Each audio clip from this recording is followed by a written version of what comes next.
बिस्मिल्लाहिर्रहमानिर्रहीम अस्सलामुअलैकुम जी। मैं हूँ इकरा तारिक। तो कैसे हैं आप? आज मैं लेकर आई हूँ आप लोगों के लिए बहुत ही मज़ेदार ज़बरदस्त स्नैक की रेसिपी।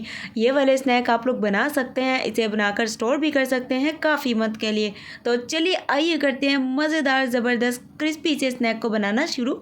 चलिए फिर बिस्मिल्लाहिर्रहमानिर्रहीम। यहाँ पर आप लोग कोई भी पॉट ले लीजिए। अब इसमें हमें 4 to 5 टेबलस्पून कुकिंग ऑयल शामिल करना है। आप लोग घी या फिर बटर का भी इस्तेमाल कर सकते हैं। फ्लेम को आप लोगों ने मीडियम करके ऑन कर लेना है।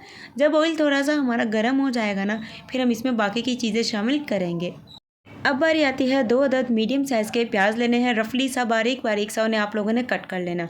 आप लोग अगर इस तरह की कटिंग नहीं करना चाहते तो आप लोग फाइन चॉप कटिंग भी कर सकते हैं, लेकिन ऐसी भी कर लेंगे तो काम हो जाएगा। प्याज शामिल करने के बाद प्याज को आपने जस्ट सोते करना है। सोते मतलब बहुत ज़्यादा ब्राउन नहीं करना है, जस्ट लाइट पिंक सा, बिल्कुल ऐसा। फिर एक मीडियम साइज़ का चॉप किया हुआ टमाटर शामिल कर देंगे, जो कि इस स्नैक में बहुत ही मज़े का टेस्ट डेवलप करेगा। अब बारी आती है इसमें वेजिस शामिल करने की। सो मैंने यहाँ पर 1 कप 150 ग्राम चिकन लिया था बॉयल, उसे श्रेड कर लिया। एक छोटा फूल बंद गोभी का, 1 कप बंद गोभी और 1 कप मैंने शिमला मिर्च लिए बिल्कुल बारीक से कटी हुई।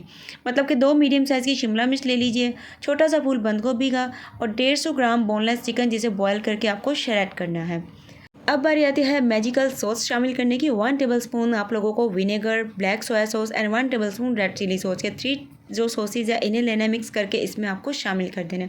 तो गाइस मसाले शामिल करते हैं। आधा चम्मच नमक, 1 टीस्पून लाल मिर्च, कुटी हुई लाल मिर्च, अदरक लहसुन का पाउडर, काली मिर्च, 1 चम्मच जीरा, हाफ टी स्पून इसमें जाएगा जी चाट मसाला, गरम मसाला और 1 चम्मच आप लोगों को यहाँ पर डालने हैं सीसेम सीड यानी कि सफ़ेद तिल, जो कि इसमें बहुत ही अच्छा सा क्रिस्पी नस्सा लेकर आएंगे। सो सिंपल से मसाले हैं। मसाले मैं अच्छे तरीके से क्या करूँगी, डिस्क्रिप्शन में भी मेंशन कर दूँगी ताकि आप लोगों को प्रॉब्लम ना हो। इतने मेजरमेंट में इतने मसाले एकदम परफेक्ट और ज़बरदस्त रहते हैं। अब आप लोगों ने 2 टेबलस्पून कॉर्नफ्लावर यानी कि कॉर्नस्टार्च लेना है। हाफ कप पानी शामिल करके उसे अच्छे से मिक्स करके इस पॉइंट पर शामिल कर देना है सारे मिक्सचर को और अच्छे तरीके से सब कुक करना है। जस्ट आप लोगों को 5 मिनट, ताकि अच्छे तरीके से ये कुक हो जाए। सो ये देखिए इस तरीके से फिर आप लोगों को एक बाउल में निकाल लेना है। इसे 50% तक हमें ठंडा होने देना। अब इसमें आप लोगों ने क्या करना है, 250 ग्राम यानी कि 1 पाव आलू लेने हैं और इन आलू को अच्छे से बॉयल करके आप लोगों ने अच्छे तरीके से मैश कर लेना है। आलूओं का कोई भी लम्स नहीं होना चाहिए। 2 अदद ब्रेड के स्लाइस लेंगे, उसका ब्रेड क्रम्ब बना लेंगे और इस तरीके से वो शामिल करेंगे और थोड़ा सा हरा धनिया शामिल करेंगे। हरी मिर्च अगर आप लोगों को पसंद है तो शामिल कर लीजिए। मुझे हरी मिर्च नहीं पसंद, तो मैं इसलिए इसमें नहीं यूज़ करने वाली। सो अब आप लोग क्या करेंगे, इसे अच्छे तरीके से मिक्स करेंगे। यकीन मानिए ये स्नैक बहुत कमाल का, बहुत ही उम्दा और बहुत ही लाजवाब बनेगा।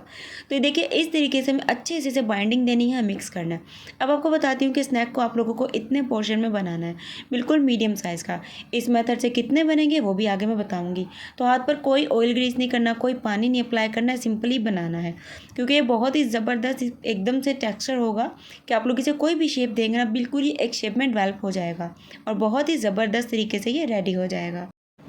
सो ये देखिए इस मेथड से तकरीबन हमारे ये वाले जो स्नैक है 18 या फिर 20 बनेंगे, यानी कि 18 से 20 इजीली ये रेडी हो जाएंगे। Medium size it's too perfect रहता है। आप लोग स्मॉल साइज़ में भी बना सकते हैं या बिग साइज़ में। तो चलिए आइए परफेक्ट से अब आपको मैं कोटिंग बताती हूँ। पहला स्टेप हमने कंप्लीट कर लिया। यहाँ पर आपको लेना है आधा कप मैदा, पानी शामिल करके उसका इस तरीके से मिक्सचर बनाना है। तो मिक्सचर थोड़ा सा मैदे का थिक होना चाहिए, बहुत ज़्यादा पतला आप लोगों को नहीं रखना, इस तरीके का होना चाहिए। पहले आपको मैदे में कोट करना है। सेकंड कोटिंग इसकी हम करेंगे ब्रेड क्रम में। ये 8 स्लाइस मैंने ब्रेड के लिए थे, जिसे अच्छे तरीके से मैंने मिक्सी में ग्राइंड करके ब्रेड क्रम रेडी कर लिया। सो ये देखिए इस तरीके से हम इसकी कोटिंग करेंगे ब्रेड में। तो इसे जस्ट हमें 1 कोट ही करना है, यानी कि एक बार में ही कोट करना है, सेकंड कोटिंग हमें नहीं करनी है। सो इस तरीके से परफेक्ट सी इसकी जो कोटिंग है वो आप लोग कर सकते हैं बिना अंडे के। तो लीजिए फटाफट से हम लोगों ने सारी कटिंग कर लिया। इस पॉइंट पर आप लोग इसे फ्रिज में रख दीजिएगा अच्छे तरीके से। जब ये ठंडा हो जाए ना, फिर आप लोग एयरटाइट कंटेनर में इसे क्या कर सकते हैं, स्टोर। तो चलिए आपको मैं फ्राई करके दिखाती हूँ।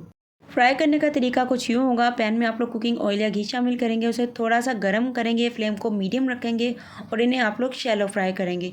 इन्हें डीप फ्राई नहीं करेंगे, क्योंकि ऑलरेडी ये कुक है, जस्ट हमें इन्हें फ्राई करना है। इसके ऊपर एक कलर लेकर आना है। सो ये देखिए, जब ये इस तरीके से फ्राई होना स्टार्ट हो जाएंगे, आप लोग इसकी साइड को तकरीबन 3 मिनट के या 2 मिनट के बाद साइड को चेंज कर दीजिएगा, ताकि इसकी दूसरी साइड भी बहुत ही अच्छे से कुक हो जाए और एक प्यारा सा कलर आ जाए। जब इस तरीके से लाइट गोल्डन सा कलर आ जाएगा ना, फिर आप लोगों ने फ़ौरन से फ्लेम को ऑफ करना है और इसे निकाल लेना है। तो आप लोग इसे तकरीबन 2 मंथ यानी कि ईज़िली स्टोर कर सकते हैं। ना इसका टेस्ट ख़राब होगा, बिल्कुल भी पानी नहीं छोड़ेगा ये स्नैक, और ये बहुत ही अच्छा रहेगा अगर से आप इसे अच्छे तरीके से एयर टाइट स्टोर करते हैं। अल्हम्दुलिल्लाह, माशाल्लाह माशाल्लाह। तो तैयार है हमारे मज़ेदार ज़बरदस्त क्रिस्पी से स्नैक। अगर आपको इस स्नैक की रेसिपी अच्छी लगी है तो आप लोगों ने करना है वीडियो को लाइक शेयर कमेंट और ठोकना एक प्यारा सा सब्सक्राइब। सो मैं आपको नहीं कहती कि कमेंट में आप बताएं कैसी बनी, पहले आप लोग इसे ट्राई करना, आप लोग इसे टेस्ट करना, उसके बाद आप लोग आकर कमेंट में अपना फ़ीडबैक ज़रूर शेयर करना। इंशाल्लाह मैं आपको गारंटी से ये कह सकती हूँ, ये स्नैक बहुत अच्छा बनेगा। जिसको भी खिलाएंगे वो आपकी तारीफ़ किए बिना बिल्कुल नहीं जाने वाला। ये बहुत अच्छा बनता है, आप लोग इसे ज़रूर से ट्राई करना और मुझे अपना फ़ीडबैक देना नहीं भूलना। तो मिलेंगे एक और ज़बरदस्त सी रेसिपी के साथ। तब तक के लिए आपने अपना रखना है बहुत सारा ख्याल और मुझे रखना है अपनी प्यारी प्यारी सी दुआओं में शामिल। सो स्नैक को बनाना ट्राई करना और मुझे फॉलो कर लीजिए इंस्टाग्राम पर, न्यू आईकू कुकिंग 881 से मेरा इंस्टाग्राम हैंडल है, और फेसबुक पेज पर भी आप लोग फॉलो कर सकते हैं। अल्लाह हाफिज़, take care and bye bye.